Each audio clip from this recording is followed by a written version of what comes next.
கள்ளக்குறிச்சியை சேர்ந்த ஸ்ரீமதியோட மரணம். அது ஒரு தரப்பினர் வந்து சூசைடுன்னு சொல்கிறாங்க, ஒரு தரப்பினர் வந்து அவங்க பெற்றோர்கள் வந்து இது கொலை தான் அப்படிங்கிற மாதிரி சொல்கிறாங்க. மக்களுடைய பார்வையில் பல்வேறு கோணங்கள் இருக்கிறது. ஆனால் கொலை என்பதை உறுதிப்படுத்துகிறார்கள். பள்ளி நிர்வாகத்திற்கு துணையாக சிபிசிஐடி என்கிற ஒரு வெக்கங்கட்ட பிரிவில் வேலை செய்த மரியாதையற்றவர்கள் அதை தற்கொலை என்று பரப்புகிறார்கள். தற்கொலைக்கான சான்றுகளை ஏன் கொடுக்கவில்லை? 13லிருந்து 4 நாட்கள் அறப்போர் நடக்கிறது. தாயார் சாலை மறியல் போராட்டம் நடத்துகிறார்கள், நீதி வேண்டும் என்று பேசுகிறார்கள். 17ஆம் தேதி தான் கலவரமே தொடங்குகிறது. இந்த 4 நாட்களாக காவல்துறை என்ன புடுங்கி கொண்டிருந்ததா என்கிற கேள்வி இருக்கிறது. சவுக்கு சங்கர் மாதிரியான ஆட்கள்லாம் கூட அந்த பள்ளி நிர்வாகத்துக்கு காசு வாங்கிட்டு பேசினாங்க. கவோதி பேலுக எரிந்த பேருந்திற்குள் எரியாத கடிதம் எப்படி கிடைக்கும்? சவுக்கு சங்கர் தானே பேசினார். இப்போ காகிதம் எரியலையா? பள்ளி நிர்வாகமே கலவரத்தை உருவாக்கியது, தடயங்களை அளிப்பதற்கு. அது தெரியுமா உங்களுக்கு? முதல்ல ஒரு குழந்தை இப்போ இறந்துருச்சுங்க. அந்த குழந்தை நம்ம இப்போ பிறந்து வருமா? நீ பள்ளிக்கூடத்தை சரி பண்ணி இன்றைக்கி நடத்திட்டு இருக்க. குழந்தை உயிர் கொடுப்பியா? 13ஆம் தேதி காலை 9 மணி வரை இருக்கிற சிசிடிவி கேமராக்களை மக்கள் மன்றத்தில் வைக்க வேண்டும். இப்படி நாம் சொல்லலை, இயங்க வேண்டாம் என்று சொல்ல வேண்டும். அரசே அந்த பள்ளியை எடுத்து நடத்த வேண்டும். இதான் நம்ம வைக்கிற கோரிக்கை. ஏன் அரசுக்கு அந்த தகுதி இல்லையா? அந்த பள்ளியை எடுப்பதற்கு தகுதி இல்லையா? Big Bang Tamil PPT.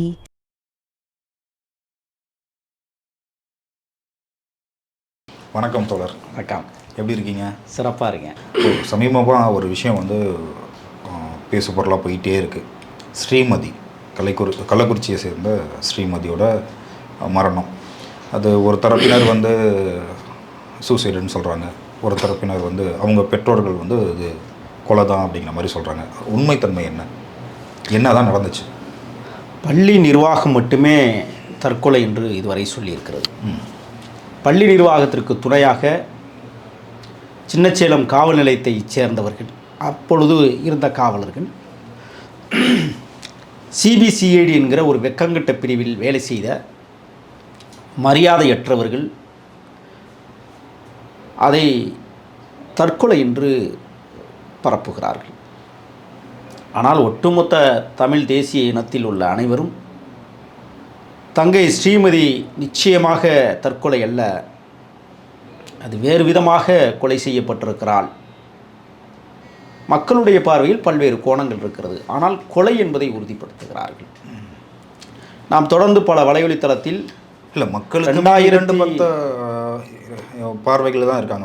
ஏன் வந்து சூசைடாக இருக்கக்கூடாது, தற்கொலையாக இருக்கக்கூடாதுன்னு ஒரு சிறப்பு மக்களும் கேட்க தானே செய்கிறாங்க. இல்லை, அப்படியெல்லாம் கிடையாது. நீங்கள் வந்து அப்படியெல்லாம் பேசிடக்கூடாது. அது தற்கொலை அல்ல. தற்கொலைக்கான சான்றுகளை ஏன் கொடுக்கவில்லை? சின்னச்சேலம் காவல் நிலையத்தில் 12ஆம் தேதி 2022 இறந்து கிடந்த மாணவி தற்கொலை என்றால் பள்ளி நிர்வாகம் ஏன் புகார் மனுவை அளிக்கவில்லை? முதல் கேள்வி. பள்ளி வளாகத்திற்குள் தானே குழந்தை இறந்து கிடந்தது. கண்டிப்பாக. இப்போ பள்ளி நிர்வாகம் தானே சின்னச்சேலம் காவல் நிலையத்தில் கொண்டு போய் இப்படி ஒரு மாணவி இறந்து போயிருக்கிறாள், அது தற்கொலை போல் தெரிகிறது, பள்ளியின் சார்பாக நாங்கள் ஒரு மனுவை உங்களிடத்திலே தருகிறோம், அந்த மனுவின் அடிப்படையில் முதல் குற்ற நகல் அறிக்கையை கொடுங்கள், விசாரணை மேற்கொள்ளுங்கள் என்று ஏன் பள்ளி தரப்பு சொல்லவில்லை? தங்கை ஸ்ரீமதியினுடைய தாயார் மரியாதைக்குரிய சகோதரி செல்வி அவர்கள் 13ஆம் தேதி காலையில் 11 மணிக்கு மேல் போய் அவசரமாக தன் கைப்பட ஒரு விண்ணப்பம் வடிவம் எழுதி, புகார் மனுவை எழுதி சின்னச்சேலம் காவல் நிலையத்தில் கொண்டு போய் கொடுத்ததின் அடிப்படையில் தான் இன்று வரை முதல் தகவல் அறிக்கையாக எஃப்ஐஆர் பேசப்படுகிறது. அந்த அறிக்கையின் பிரகாரம்தான் சிறப்பு புலனாய்வு பிரிவு விசாரணையை மேற்கொண்டது. இப்போ என்ன சொல்ற, பள்ளி நிர்வாகம் ஏன் மனுவை கொடுக்கவில்லை என்கிற கேள்வி மறைந்திருக்கிறது. இல்லை, பள்ளி நிர்வாகம் வந்து இந்த மாதிரி அந்த பொண்ணு ஸ்ரீமதி இறந்து கிடந்தோன்னே போலீஸ்க்கு வந்து இன்ஃபார்ம் பண்ணியிருக்காங்கல்ல, அதை முறைப்படி மற்ற நடவடிக்கைகளுக்கு எடுக்கிறதுக்கான கால அவகாசமே இல்லை, அதுக்குள்ளே இந்த தாக்குதல்லாம் நடந்துச்சுன்னு தானே சொல்லப்படுது. தவறான கேள்விகளை பிரதிபலிக்கக்கூடாது. 12ஆம் தேதி தங்கை இறந்து போய்விட்டாள் இரவே. 13ஆம் தேதி வெளிச்சத்திற்கு வருகிறது. 13லிருந்து 4 நாட்கள் அறப்போர் நடக்கிறது. தாயார் சாலை மறியல் போராட்டம் நடத்துகிறார்கள், நீதி வேண்டும் என்று பேசுகிறார்கள். 17ஆம் தேதி தான் கலவரமே தொடங்குகிறது. இந்த 4 நாட்களாக காவல்துறை என்ன புடுங்கி கொண்டிருந்ததா என்கிற கேள்வி இருக்கிறது. இப்போ ஏன்னா நான் ஒரு கேள்வி கேட்குறேன். இப்போ பள்ளி நிர்வாகத்தோட தரப்பில் இருந்து நம்ம ஒரு விஷயத்தை யோசிச்சு பார்ப்போம். இந்த மாதிரி ஒரு சம்பவம் அந்த பள்ளிக்கூடத்தில் நடந்துருச்சு. நடந்ததுக்கப்புறம் அதை எப்படி அதை வந்து வெளி உலகத்துக்கு கொண்டு போகிறது, அதை எப்படி சமாளிக்கிறது, அடுத்து அந்த பள்ளிகளுக்கு வந்து திரும்ப வந்து பெற்றோர்கள் வந்து குழந்தைகளை அனுப்புவாங்களா, அந்த மாதிரி நிறையா சிக்கல்கள்லாம் இருக்குல்ல. ஸோ அதெல்லாம் சமாளித்து இந்த ஒரு விஷயத்துக்கு ஒரு கன்க்ளூஷன் வர்றதுக்கு ஒரு டைம் ஆகும்ல. அப்போ நீங்களே மறைமுகமாக அவர்கள் கொலை செய்து விட்டார்கள், அதை மூடி மறைப்பதற்கு பல்வேறு காலச்சூழல்களை உருவாக்கி அடுத்து பள்ளியை இயக்க வேண்டும், கோடிகளை குவிக்க வேண்டும், இந்த கொலையை வந்து திட்டமிட்டு மறைக்க வேண்டும் என்று பள்ளி தரப்பு முடிவெடுத்ததை நீங்கள் பேச வருகிறீர்கள். அப்படிதான் பள்ளி தரப்பு முடிவெடுத்ததுன்னு நான் சொல்ல வரல. ஏன் அது வந்து தற்கொலையாக இருக்கக்கூடாதுன்னு நான் கேட்குறேன். ஏன் தற்கொலை பண்ணிக்கணும்? அதுவும் பள்ளியில் போய் ஏன் தற்கொலை பண்ணிக்கணும் சொல்லுங்கள். தற்கொலைக்கான காரணம் என்ன? இதுவரை காவல்துறை வெளியிட்டிருக்கிறதா, இல்லை பள்ளி நிர்வாகம் வெளியிட்டிருக்கிறதா? சரி, கொலைக்கான காரணம் கொலைக்கான காரணம் ஏங்க, ஒரு இளம் பெண்ணு ஒரு அந்த தங்கும் விடுதி, அனுமதி பெறாத தங்கும் விடுதி, அதுவே குற்றம். அந்த அனுமதி பெறாத தங்கும் விடுதியில் ஒரு பொண்ணு படிக்கிறா, 12ஆம் வகுப்பு படிக்கிறா, வாட்ட சாட்டமாக இருக்கிறா, பார்ப்பதற்கு அழகாக இருக்கிறா. பள்ளி நிர்வாகத்திற்கு தேவைப்பட்டது. ஏன் முடித்திருப்பார்கள்? ஏன் முடிக்க முடியாது? ஏன் அந்த பள்ளி ஏன்னா இந்த பள்ளி நிர்வாகத்தின் மீது ஏற்கனவே 7 கொலை வழக்குகள் பதிவாகி இருக்கிறது. ஒரு கொலை வழக்கில் இதே ரவிக்குமார் என்கிற அந்த அயோக்கியன் சிறைக்கு போயிட்டு வந்திருக்கான், ஒரு நாள் சிறை. பள்ளியிலே நடந்த விஷயம். ஆமாம், நடந்த விஷயங்கள். இப்போ அதெல்லாம் எப்படி எடுத்துக்கிறது? 7 மரணங்கள் அந்த பள்ளியில் நடைபெற்றதாக சொல்லப்படுகிறது. எனக்கு தெரியவே ஒரு பையனை தூக்கி கொண்டே அடித்து கிணத்துல தூக்கி போட்டு முடிச்சு விட்டாங்க. அந்த அம்மா கடைசியாக பார்த்தா இப்போ 10 வருஷத்துக்கு பிறகு அந்த அம்மா நீதி கேட்குற போராட்டத்தில் வந்து நிற்கிறாங்க. ஆக இது எல்லாமே எதை நோக்கிய பார்வைகள்? ஏன் மூடி மறைத்தீர்கள்? நான் என்ன கேட்குறேன்னா, இதில் முழுக்க சின்னச்சேலம் காவல் நிலையத்தில் பணி செய்தவர்கள், காவலர்கள் என்று சொல்லக்கூடிய போக்கிலிகள், அன்னைக்கு இருந்த இன்ஸ்பெக்டர்லேருந்து ஏட்டுலேருந்து அத்தனை பேரையும் குற்றவாளி கூண்டில் நிறுத்தணுங்கிறேன் நான். ஏன் அவசரமாக தமிழ்நாடு அரசு அவர்களை வந்து வேறு இடத்துக்கு மாற்றினார்கள்? மாவட்ட ஆட்சியரை ஏன் மாற்றினீர்கள்? எஸ்பி ரேஞ்சில் இருக்கிறவங்களை ஏன் மாற்றினீங்க? அப்போ அங்கே ஏதோ தப்பு நடந்திருக்கு, அதை மூடி மறைத்தவர்கள் இவர்கள் எல்லாம் இதுவரை விசாரணைக்கு எடுத்துக்கொள்ளப்படுகிறதா? அரசு அதெல்லாம் விடுங்க. இப்போ நம்ம சவுக்கு சங்கர் மாதிரியான ஆட்கள்லாம் கூட அந்த பள்ளி நிர்வாகத்துக்கு காசு வாங்கிட்டு பேசினாங்க. கவோதி பேலுக காசு வாங்கிட்டு பேசுனது தான். நான் என்ன கேட்குறேன்னா, எரிந்த பேருந்திற்குள் எரியாத கடிதம் எப்படி கிடைக்கும்? சவுக்கு சங்கர் தானே பேசினார். காகிதம் எரியலையா? சரி, 17ஆம் தேதி வரை பொறுமையாக இருந்துவிட்டு 18ஆம் தேதி சவுக்கு சங்கர் பேச வேண்டிய அவசியம் என்ன இருக்கிறது? அந்த பள்ளி நிர்வாகத்துக்கு சர்டிஃபிகேட் கொடுக்க வேண்டிய தேவை என்ன இருக்கிறது?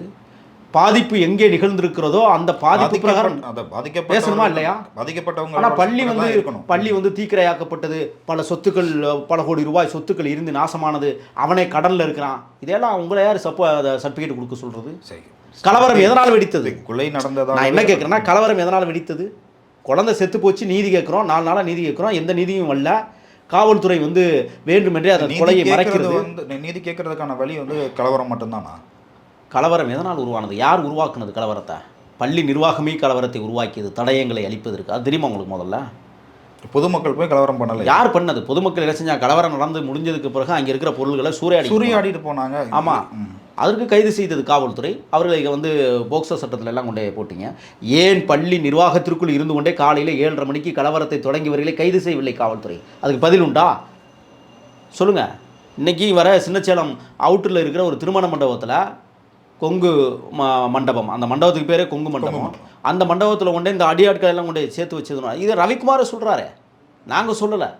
நான் எப்பொழுதும் பள்ளிக்குள் ஒரு 20 பேரை நான் வைத்திருப்பேன்னா என்ன அர்த்தம்? அது யாரை வச்சுருப்பீங்க? எதுக்காக வச்சுருக்காங்க? அடியார்கள். நான் கேட்குறேன், நக்கீரன் பிரகாஷ் தோழரை 27 கிலோமீட்டர் விரட்டி சென்று கொலை முயற்சி நடத்திய ராஜசேகரன் எப்படி அந்த பள்ளிக்கும் என்ன தொடர்பு இருக்குது? அதிமுக கவுன்சிலர் அவன் வந்து பள்ளிக்கூடத்துக்கும் என்ன லிங்கு, என்ன தொடர்பு? ஏன் அவனை இன்னும் விசாரிக்கலை? அவனை ஏன் விசாரணை வளையத்துக்குள்ளே கொண்டு வரல? ரவிக்குமார் சாந்தியினுடைய பிள்ளைகளை ஏன் விசாரணை வளையத்துக்குள்ளே கொண்டு வரல? ஏன் கிருத்தியா ஹரிப்பிரியாவை விசாரணை வளையத்துக்குள்ளே முழுசாக இன்னும் விசாரிக்கலை? நாங்கள் கேள்வி கேட்குறோம்ல, கேள்வி எழுப்புகிற இடம் நீங்கள் தானே கொடுத்துருக்குறீங்க. அப்போ நாங்கள் கேள்வி எழுப்பாமல் வேறு என்ன செய்வோம்? ஒரு குழந்தை இப்போ இறந்துருச்சுங்க, அந்த குழந்தை நம்ம இப்போ பிறந்து வருமா? நீ பள்ளிக்கூடத்தை சரி பண்ணி இன்றைக்கி நடத்திட்டு இருக்க, குழந்தை உயிர் கொடுப்பியா?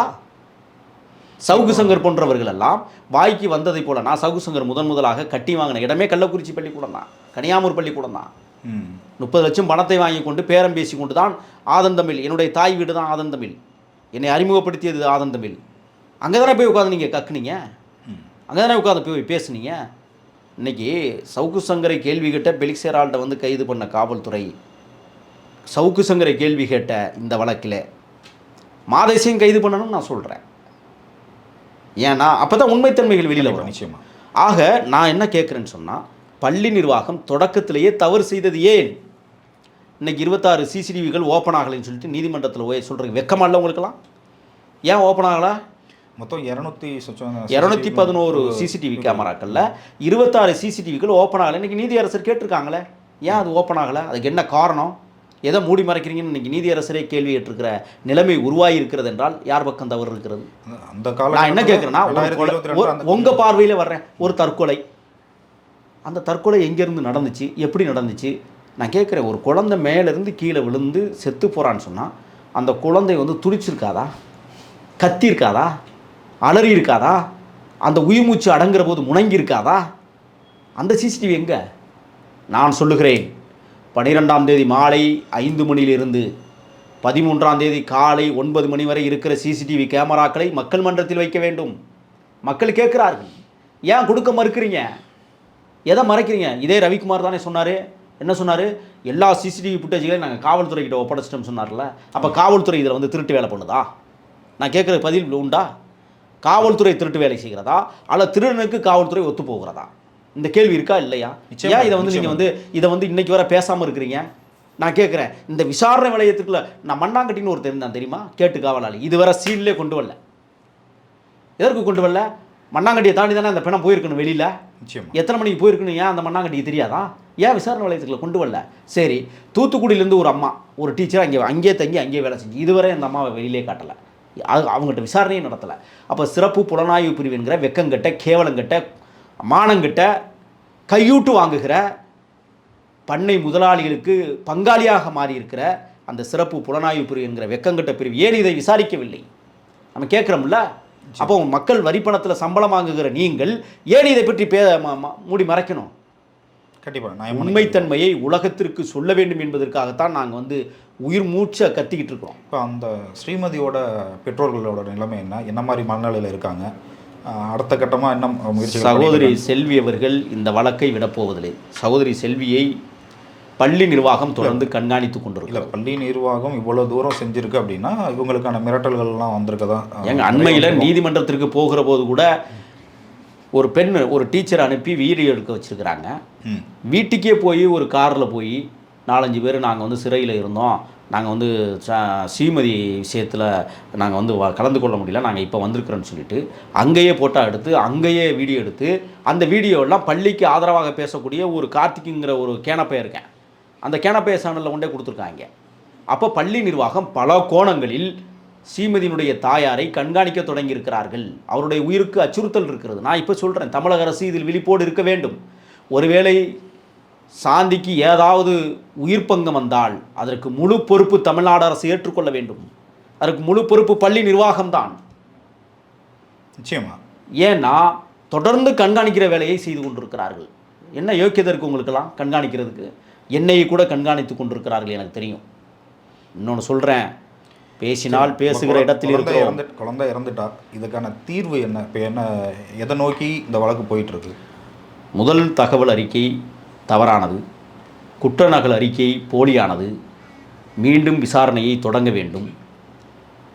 ஏனென்றால் பள்ளி மாணவி இறந்ததாக சொல்லப்பட்ட இடத்தையே இன்றைக்கு அவர்கள் வண்ணம் பூசி அழித்து விட்டார்கள். மறு விசாரணைக்கே வேலையில்லாத அளவிற்கு செய்து விட்டார்கள். அந்த பள்ளியை திறக்க விட்டார்கள். மார்ச்சுவரியில் கொண்டு போய் போட்டதற்கு பிறகு அந்த மருத்துவரை விசாரணை வளையத்திற்கு கொண்டு வர வேண்டும் என்று சொல்லுகிறோம். இதுவரை கொண்டு வரவில்லை. பல்வேறு கேள்விகள் இதில் மறைந்திருக்கிறது. ஒரு பயிற்சி மருத்துவரை கொண்டு போய் ஒரு உடல் கூராய்வு மருத்துவராக யார் நியமித்தது? யார் அந்த உடலை கூறு போட்டது? முதல் அந்த உடல் கூராய்விலேயே அந்த உடல் அனைத்தும் தண்ணீர் ஊற்றி கழுவப்பட்டு விட்டது. பிறகு எப்படி 2வது உடல் கூராய்வில் உண்மைத்தன்மைகள் வெளியே வரும்? ஜிப்மர் மருத்துவமனைக்கு அறிக்கை குழுவை அனுப்ப வேண்டும் என்று உயர்நீதிமன்றம் சொன்னது. ஜிப்மர் குழு எதை விசாரித்தது? எதை அறிக்கையாக கொடுத்திருக்கிறது? எல்லாம் போலிகள். போலித்தனமான ஒரு அறிக்கையை கொடுத்து, பொய்யாக்குகிற அறிக்கைகளை கொடுத்து மக்களை முட்டாளாக்குகிற விஷயத்தை தான் ஆளும் அதிகார வர்க்கம் தொடர்ந்து செய்து கொண்டிருக்கிறது என்கிற குற்றச்சாட்டை நான் தொடர்ந்து பதிவு செய்கிறேன். இன்னொன்று மட்டுமில்லை, ஏன் இதுவரை அந்த முதல் உடல் கூராய்வு செய்த அந்த பயிற்சி மருத்துவரை விசாரணை வளையத்திற்குள் கொண்டு வரவில்லை? எது தடுக்கிறது உங்களை? அப்போ பணக்காரர்களுடைய பணம் எல்லா இடத்திலும் விளையாடி இருக்கிறது என்பதை சவுக்கு சங்கரின் மூலமாகவே நாம் தெரிந்து கொள்ள வேண்டிய சூழலைப்பட்ட போது அந்த சிசிடிவி காட்சிகள்லாம் வெளில வந்துச்சு. அதே காலகட்டத்தில் வந்து அந்த பொண்ணு இறந்து போகிறதுக்கு முதல் நாள் அந்த பொண்ணு அந்த மாடிப்படி ஏறி போன சிசிடிவி காட்சிகள்லாம் வந்தது. அந்த மறுநாள் மட்டும் அந்த குறிப்பிட்ட சிசிடிவியோட ஃபுட்டேஜ்லாம் டெலிட் ஆகிடுச்சுங்கிறது பள்ளி நிர்வாகம் சொல்லுது. ஸோ இதுக்கு தீர்வு தான் என்ன? அடுத்த கட்டம் என்ன? கோகுல்ராஜ் கொலை வழக்கை மூடி மறைப்பதற்காக கோகுல்ராஜிடமே என்ன செய்தார்கள்? ஒப்புதல் வாக்குமூலம் வாங்கினார்கள். யார்? யுவராஜுங்கிற ஒரு அயோக்கியன். என்ன வாங்கினா, நான் தற்கொலை செய்து கொள்ளப் போகிறேன் என்று ஒரு ஆடியோ பதிவை வாங்கியிருந்தார்கள், வீடியோ பதிவை போட்டிருந்தார்கள். இறுதியில் என்ன நடந்தது? சிசிடிவி கேமராக்கள் தான் சாட்சியாக நின்று அந்த வழக்கை வெற்றிகரமாக நடத்தி முடிக்க உதவியாக இருந்தது. அந்த யுவராஜ் என்கிற அயோக்கியன் தான் இந்த பள்ளியிலே 100 நாட்கள் தங்கியிருந்தான் கோகுல்ராஜை கொலை செய்ததற்கு பிறகு. இந்த பள்ளியில் இருந்து தான் அவன் மிரட்டல் விடுத்தான் காவல்துறை அதிகாரிகளுக்கு. அதையெல்லாம் தெரியும். திருச்செங்கோட்டில் டிஎஸ்பி இறந்து போகிறாங்கன்னா அதுக்கு பின்னணி காரணங்கள் நிறைய இருக்குது. இந்த கொலைக்கு உண்மையான குற்றவாளி யாரை தண்டிக்கப்படணும்?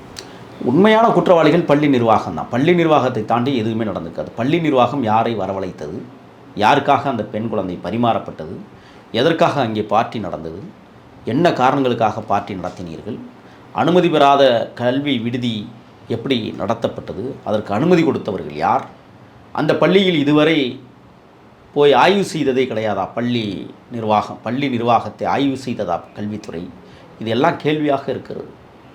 இன்றைக்கி இந்த ஹிருத்தியா ஹரிப்பிரியா என்கிற 2 டீச்சரையும் வந்து அந்த குற்றநகல் அறிக்கையிலேருந்தே தூக்கிட்டாங்க.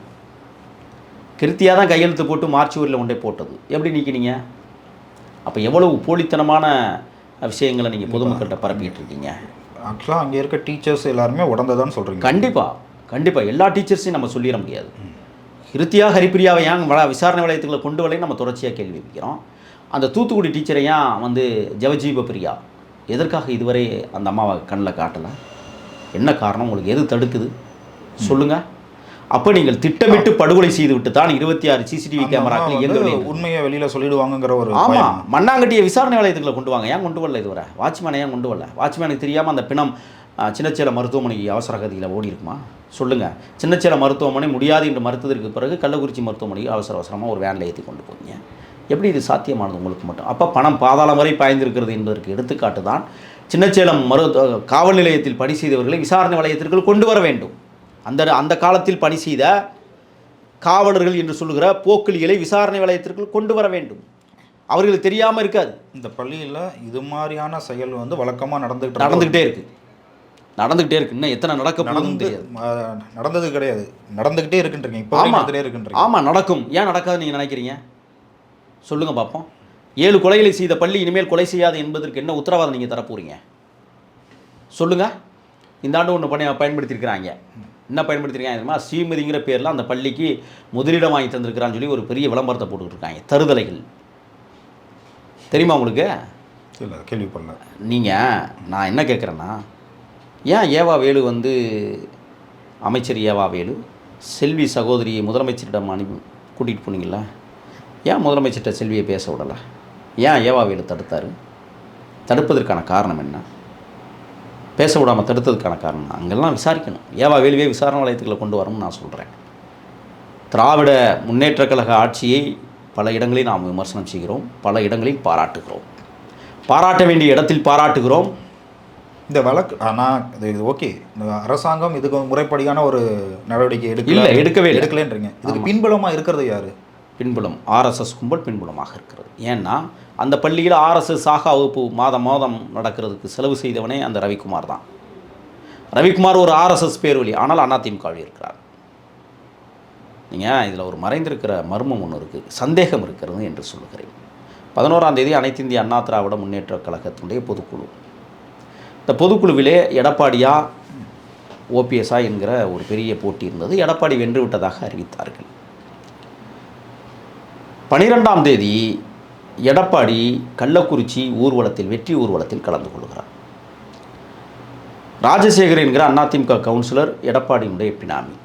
கொடநாடு கொலை வழக்கிலே ஜெயலலிதாவினுடைய ஓட்டுநர் அந்த பகுதியில் தான் படுகொலை செய்யப்பட்டிருக்கிறார். பின்னணியில் ராஜசேகர் என்கிற ஒருவர் இருப்பதற்கு வாய்ப்பு இருக்கிறது என்று நாம் பேசுகிறோம். 12ஆம் தேதி இரவு, அதான் சாயங்காலம் 5 மணிக்கு அந்த பள்ளிக்கு வந்த விஐபிகள் யார், எதற்காக அந்த பள்ளி வளாகத்திற்குள் வந்தார்கள், இந்த சிசிடிவியை கொடுங்கன்னு தானே கேட்குறோம்.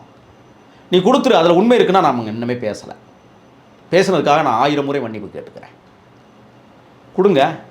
இங்கே பாருங்கள், 5 மணிக்கு மேலே அடிச்சிட்டாங்களே, எப்படி கொடுக்க போகிறாங்க, கொடுங்கன்னு தான். அப்போ சந்தேகம் வந்து தான் பேசுவோம், திட்டத்தான் செய்வோம். ஆத்திரம் எங்களுக்கு தானே இருக்குது. பிள்ளை இழந்துட்டு நிற்கிறோம்ல, ஒரு உயிர் போயிருக்குல்ல, நிச்சயமாக திருப்பி வருமா என்ன? ஆகையால் பள்ளி இந்த மாதிரி நிர்வாகம் ஒரு சம்பவங்கள் இனிமேல் நடக்கக்கூடாது அப்படின்னா அந்த பள்ளி இயங்காமல் இருக்கிறது தானே ஒரு சரியான ஒரு இப்படி நாம் சொல்லலை, இயங்க வேண்டாம் என்று சொல்லவில்லை. அரசே அந்த பள்ளியை எடுத்து நடத்த வேண்டும். இதுதான் நம்ம நான் வைக்கிற கோரிக்கை. ஏன் அரசுக்கு அந்த தகுதி இல்லையா? அந்த பள்ளியை எடுப்பதற்கு தகுதி இல்லையா? தாராளமாக இருக்குது. அப்புறம் அரசாங்கம் அந்த பள்ளியை எடுத்து நடத்த வேண்டும். அந்த பள்ளி தாளாளர் என்று சொல்லக்கூடிய அந்த போக்கிலே உடனடியாக அங்கிருந்து அப்புறப்படுத்தப்பட வேண்டும். இதனால் இன்னொன்று சொல்கிறேன், இந்த பள்ளி அது உயிரோடு இருக்கிற வரை வாழ்நாள் முழுவதும் ஒரு பெரிய கரையை ஏற்படுத்தி இருக்கிற பள்ளி.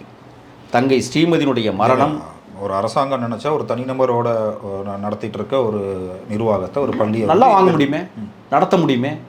ஏன் அரசாங்கத்துக்கு பணம் இல்லையா, தகுதி இல்லையா அரசாங்கத்திட்ட? பணம் வாங்குறது அவங்க கொடுக்கறதுக்கு முன் வந்தால் தானே எடுத்துக்கொள்ளலாம். அவங்க கொடுக்கணுங்கிறது அவசியம் இல்லை.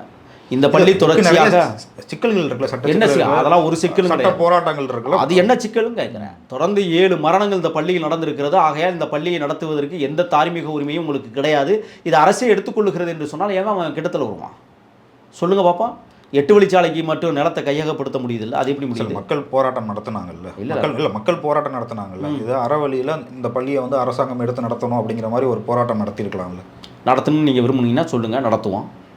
அது அந்த மாதிரி ஒரு கோரிக்கைகள் வைத்து முன் வைக்கணும். சட்ட ரீதியாக அணுகணும். ஏன் ஏற்கனவே சட்ட ரீதியாக அணுகணும், அறவழியில் போராடணும். பள்ளியை கலவரத்தை உருவாக்கி தடயங்களை அளித்ததற்கு பிறகு சாலைகளில் திருமணத்திற்கு சென்றவர்களும் சாலையில் கல்லூரிக்கு சென்ற மாணவர்களும் கைது செய்யப்பட்டு குண்டாசிலே அடைத்த கொடுமை இந்த தேசத்தில் நடந்தது. எதுக்காக அதை அடைச்சாங்கன்னு தெரியுமா?